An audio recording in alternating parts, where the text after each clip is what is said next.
percent more corn, soybeans, and wheat to merchandise and store than what we had last year. When we think of crops here in Indiana, we generally think of corn, soybeans, and wheat. But there's another crop gaining interest by both farmers and consumers. It's called canola, a crop that can be grown much like wheat, utilizing farmers' existing equipment with yields that could make it profitable to grow. I'm talking 50 to 60 bushels per acre, and the price holds at a $5 to $6 per bushel level. Then I would say yes. I think it will. Even at lower prices, if we can maintain a good yield, it's competitive. And for consumers, this oil is low in saturated fats. Crawford's Bakery here in Indianapolis fries all of its donuts in canola oil. We sell an awful lot of Malsavit, which has brought us a different type of customer. They're more interested in health-related issues. They're concerned about what they're eating, so it was a natural spinoff. And in turn, the canola donuts have gone over very well. It was the consumers' awareness of diet that increased the demand for this crop, and researchers believe all will benefit. Reporting from West Lafayette, I'm Ruth Ann Gordon, WISH TV, News 8. They say you get what you pay for, but more and more hidden costs make it impossible for consumers to know what they're actually getting for their money. Well, tonight Mike Androvett shows us one case in point. He has harvested a crop of valuable consumer tips. On Your Side comes to us live tonight from the aisle of a downtown grocery store. Mike? Ken, it's appropriate, don't you think, that I'm in the produce section, since it's our job at On Your Side to produce results for consumers? Just don't throw any rotten tomatoes at me for that bad joke. Seriously, I'm here because I have some information for those of you who rely on those midweek grocery circulars to scope out the best deals. There's been some changes in how stores can advertise. But first, hidden costs. We uncovered a doozy. This has to do with costs when you buy a car. Take a look. Bob and Betty Barber are riding around in their new Buick Regal. They traded in their old car, then wrote a check for $9,548.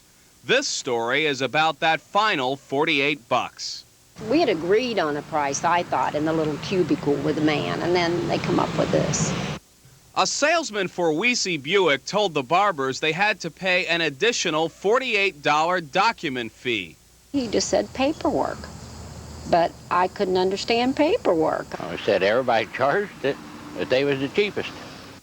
In fact, many car dealerships will charge you to handle paperwork. Company officials declined to discuss the matter on camera, but spokesmen for the industry nationwide claim car dealerships do not profit from document fees. They claim that the money is used to cover costs for, among other things, record keeping, registering warranties, protecting the grounds, and complying with government regulations. The state of Wisconsin has outlawed document fees. Several other states limit how high paperwork charges can go. I think Indiana would consider making a law to do away with the documentation fee. It's a gift from us here at Weesey Buick Greenwood. We sold you the car, and now we're going to help keep it in like-new condition by servicing it. Recently, for the same 48 bucks, Weesey Buick started throwing in this new car maintenance videotape. Buyers pay the same amount even if they don't want the tape. According to Attorney General Pearson, dealerships which charge one set paperwork fee could get in trouble with state consumer authorities. They're trying to charge a flat rate, and that always can vary, really, on how much work they have to do. The fees should be explained, and if dealers are not explaining what the fees are for and not telling the people that it's negotiable, then there might be a problem. A key point the Attorney General made I'd like to re-emphasize. Face it, when you're buying a car, everything's negotiable, so try to negotiate that out of the deal. Also, the Attorney General advises never pay a paperwork charge more than $50. Now, grocery stores and the way they advertise, this may come as a surprise to you, but such advertising is closely regulated by the Federal Trade Commission. When a grocery runs an ad, it must ensure that there's an adequate supply to cover expected demand. The grocery industry claims stockpiling inventory costs stores up to $370 million a year. Now the FTC has voted to allow groceries to award rain checks if the supply runs out, and to substitute for oversold items, and to advertise limited quantities. The new rules go into effect this month. What that means to you is that you'll have to read your ads closer or get to the store a little bit earlier. Finally, I know I'm running out of time, but I'll have more tomorrow about a telemarketing company called Consumer Data out of Scottsdale, Arizona. They're running a contest prize promotion. For now, sufficient to say, just don't let them talk you into writing them a check for $119 that they'll send someone to pick up. But I'll have a lot more on that tomorrow on your side at 5:30. Mike, we'll look forward to it, and bring back some zucchini, would you? I'll go look for it right now. Okay, thank you. Well, here's a brief look now at some other stories making news around Indiana and the Midwest. Can we begin right here in Indianapolis? State Supreme Court Justice Randall Shepard has announced a series of actions designed to raise the ethical standards among the state's judges. Shepard says the actions were prompted by recent highly publicized cases of judicial misconduct, including the conviction of former Marion County Supreme Court Judge Michael Dugan on charges of corruption. And in Akron, Ohio, a man accused of setting his own daughter on fire has been ruled competent to stand trial. 41-year-old Joseph Richmond underwent a psychiatric evaluation after the incident, which happened 2 months ago. He faces several charges, and a trial date will be set soon. Richmond allegedly burned his daughter when he found out she was pregnant. In Lansing, Michigan, one woman was killed. Many other people were hurt when fire ripped through an apartment building last night. Investigators believe an arsonist started the fire, which broke out at about 10 o'clock in the South Washington Park apartments. They say most of the residents are elderly and handicapped, and many were overcome by smoke while trying to escape from the burning building. And the new phone books are on the way, and in them is the key to a new service that will give you information at no cost. It will take 5 to 7 weeks for all books to be delivered to the Indianapolis area. This year's Yellow Pages weigh in at 5.7 pounds. The new Yellow Pages, they have 720,000 pages. In the front of the book are details of a new service called +4. The service, which goes into operation today, provides 100 different recorded messages. You can, by dialing the numbers shown in the Yellow Pages, get everything from local weather to local theater information to horoscopes to national and financial news. The idea is to get you to use the phone book more often. Eventually, ads may be sold and included in the phone messages. Well, how many times in the course of a day do you reach into your wallet or purse and pull out a dollar bill? It's almost second nature to us, isn't it? Well, if one lawmaker has his way, we'll be reaching for a dollar coin instead. It's a proposal that has a lot of people thinking and talking. 1, 2, 3, 4. New Mexico Senator Pete Domenici wants to eliminate the traditional dollar bill and replace it with a new gold coin. The reasons? Cost and convenience. We are increasingly a machine-oriented nation, and with inflation, it takes more than a few coins to buy a sandwich from the office vending machine. Time when you bought a sandwich for 50 cents or 35 cents is long over. A dollar coin could eliminate the need for bill changers.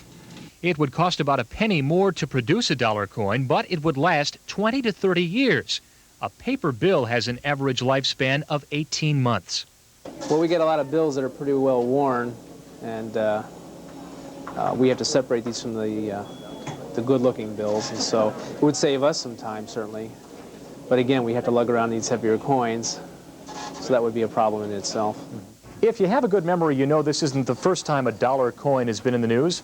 Back in 1979, the government released this, the Susan B. Anthony dollar. It was out in 79 and 80, and they printed them up in 81, but you see, nobody cared, so they stopped making the Susan B. Anthony dollar. It's still worth just about $1 these days. For Hoosiers, the jury is still out on this new proposal. If they had the dollar coin, it'd make change a little easier for me. Instead of reaching for your wallet all the time, I just run my hand in my pocket and take my change out. I've got some old dollar bills, some of the big old dollar bills, you know, that look weird.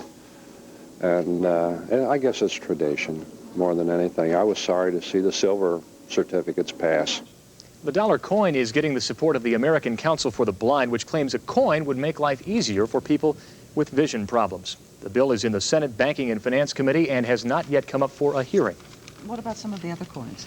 Well, it would affect pennies. The bill would also propose a study to eliminate pennies. It would study a new $2 bill and would altogether eliminate the 50-cent piece. So a lot of changes would be in the offing. Oh, I can't say penny for your thoughts anymore. Oh, well. Still to come on News 8, Stan will join us with the latest weather details. And Debbie is going to take a look at ceramic mugs. They could be dangerous to our health. Debbie joins us now in tonight's Health Scene. She's going to tell us about a drug which could prevent memory loss and also how ceramic mugs could be hazardous to our health. That's right, Ken.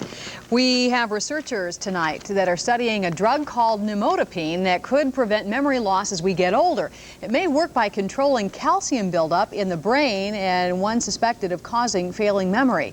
From the VA hospital in Palo Alto, California, researchers are unlocking the mystery of schizophrenia. Studies are being done that compare the brains of schizophrenics with normal brains. They're using an MRI or magnetic resonance imaging machine to do that, and it can pick up new details about the brain that were unknown previously. And researchers are studying a new method of tubal ligation that could be done right in the doctor's office. Today, that procedure requires major surgery, but researchers are using a compound that would merely block the tube and prevent the egg from reaching the uterus. And now this from the FDA, orange juice and ceramics apparently don't mix. The FDA has found that acidic beverages such as orange juice may cause the glazing on ceramics to release lead, and too much lead could cause lead poisoning. Something to think about the next time you have some OJ. And I've got a question for the two of you. What do you think is worse on your stomach, hard liquor or beer and wine? Patty? Oh, well, I'd say hard liquor. I would say hard liquor, too. It's actually beer and wine. According to Bicycling Magazine, the products in beer and wine cause an increase in the acid in your stomach, and so those two products are actually worse than hard liquor. So Something you might want to remember. make sure you don't drink beer before working out. You shouldn't anyway. You don't know that already. That's Thank right. you, Debbie. You're welcome. Let's join Mike now to update tonight's top stories. Mike? Okay, Ken, thanks very much. Here's what we have for you tonight at 6 o'clock on News 8. An Indiana boy is back home in Madison tonight after being held hostage in Kentucky. Not only will we hear how he's doing, also we'll hear from relatives of the man accused of kidnapping the youngster. Plus, a coal mine explosion in Kentucky has killed 10 miners. We'll have the latest on this story in just a couple of minutes as well. We'll also go to the Indianapolis Motor Speedway, where a teenager from Hawaii is testing out what you and I may be driving one day, a solar-powered car. Of course, Patty and Ken in Hawaii, the energy for a solar-powered car is very handy. I'm not sure about Indiana. We'll find out about that. We'll look forward to it. Thank you, Mike. Stan Wood joins us now with our weather forecast. And Stan, it's been almost utopian. It's been almost autumnal out there.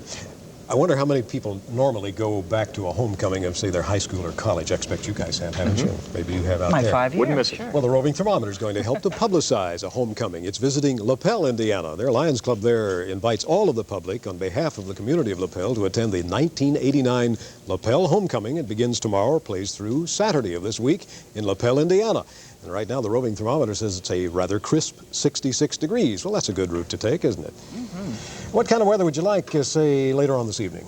Just carbon copy the weather we've had the last 3 or 4 days. We'll take it. A carbon copy. All right, I'll slip one in the machine. Tonight, we're going to have some light rain, our low about 60 degrees. That'll begin later on this evening, so I think you can get some shopping in. But tomorrow, you'll want to have something rather warm, and that will shed the rain. We'll have chilly rain at times most of the day tomorrow with a high of 68 degrees.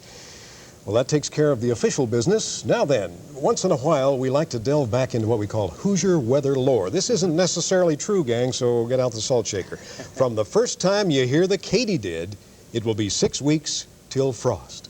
Is that true or true and false? Well, it's neither. It's if you want to believe it, Well, you Stan, can. the key question is, have you heard the katydid? Well, I thought I had the other day, but it was an old man on a rusty bicycle squeaking his way up the road. So, what do you know? Huh? Have to buy him a can of oil for next time. Well, thank you, Stan. You bet. Coming up next on News 8 at 5:30, Ray Rice joins us. You got me correct up there, Stan. He's going to have another one of Indiana's own. Stay with us. I wonder if I could introduce myself. And you, sir?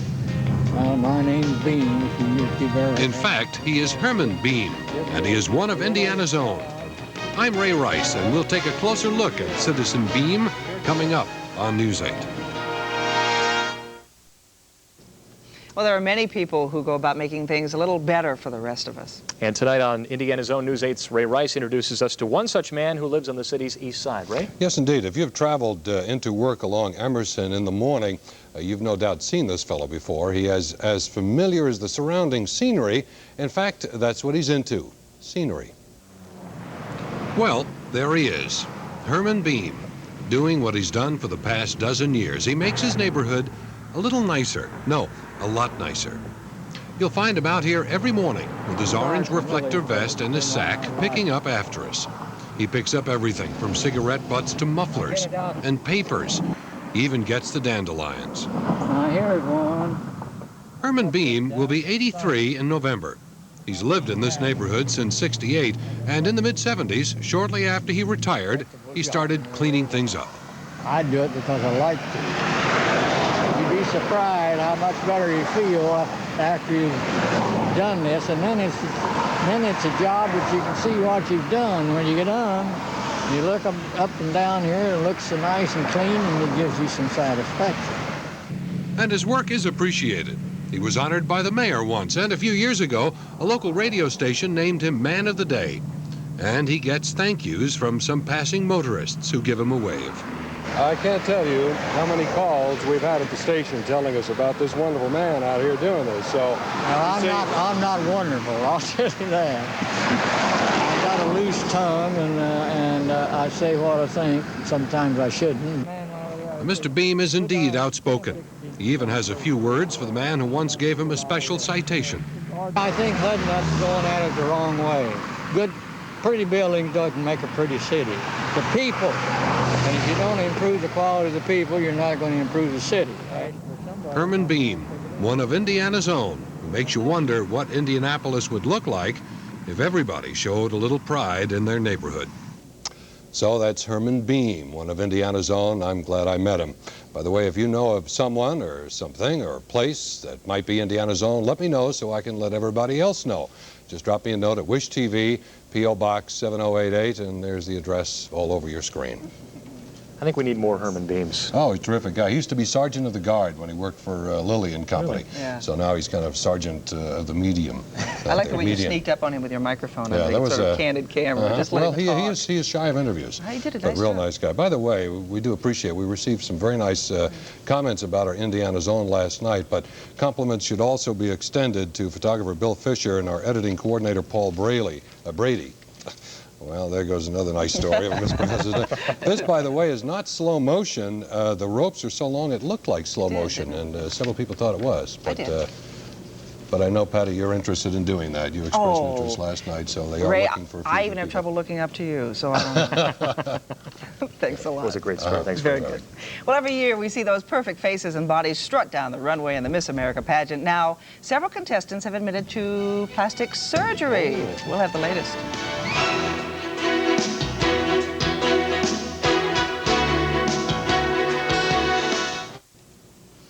Roger Rabbit and Daffy Duck are following the lead of President Bush. A long list of cartoon characters will star in an animated anti-drug show. Here's more from today's conference. A half-hour animated special featuring characters from Disney, Hanna-Barbera, Warner Brothers, and dozens of other studios will be broadcast in early 1990 on virtually every television station in the United States and Canada. The special, which carries an anti-drug message, will mark the first time that studios have released characters with no license fees, and the first time that all three networks have agreed to run an entertainment program simultaneously. Drug abuse and alcohol abuse is a major problem in our elementary, middle, and junior high schools. Fourth graders are already being pressed by their peers to try alcohol and drugs. We must start the educational process at a very early age. The special, which is aimed at 5 to 11-year-old children, will feature an all-star lineup of animated characters, including Bugs Bunny, Mickey Mouse, Daffy Duck, and Roger Rabbit. Hope they use Pepe Le Pew. After the broadcast, 250,000 video cassettes will be distributed nationwide, making it available to schools and libraries as well. And a report has just been released that says at least 7 of this year's 51 contestants in the Miss America pageant have had some kind of plastic surgery. Miss New York spoke out on this disclosure. Personally, haven't had any type of augmentation at all, but there are some contestants in some beauty pageants that choose to go that route. I think it's up to each individual. You know, if you put on a piece of jewelry because it makes you feel good about yourself, or a certain type of clothing, you should take the same approach when it comes to your body if you so choose to. 5 of the contestants used the same plastic surgeon also in Arkansas. Miss Oregon has admitted to breast surgery, and Miss Florida has said that she had a nose job. So, I don't know, I guess make some of us feel a little better, and maybe some of us feel a little worse. It's interesting, though, because the emphasis, Mike and Debbie, is getting away from it being a beauty contest. Right. Yes. And here we are talking about plastic surgery. It's a serious contest, and these girls are very Yes. serious about winning it. It'll be interesting to see how far they go to and where they start drawing the lines. Cosmetic surgery is very much a part of our lives today, and so Sure this is. is probably something that's going to have to be accepted, I would think. I gotta go. I gotta get a nose job. We'll see you again tomorrow. Bye. Thank you, Bye. folks. Thanks, Ken. Coming up on News 8 at 6 o'clock, Debbie and I will have these stories for you. We'll hear from the twin sister of Eddie Ray Melton, the man who killed himself after taking an Indiana boy hostage. We think it's important that everyone consider testing their home for radon, virtually everyone. That's the goal, but 1 year after that first warning about radon gas, how many people have acted? We'll have an update. Is this the car of the future? We'll show you how a solar-powered car took to the Speedway track today. And a football legend talks about a football superstar. O.J. Simpson was in town today for a story on Eric Dickerson's return to Los Angeles to play against his old team. I'm Stan, the weatherman.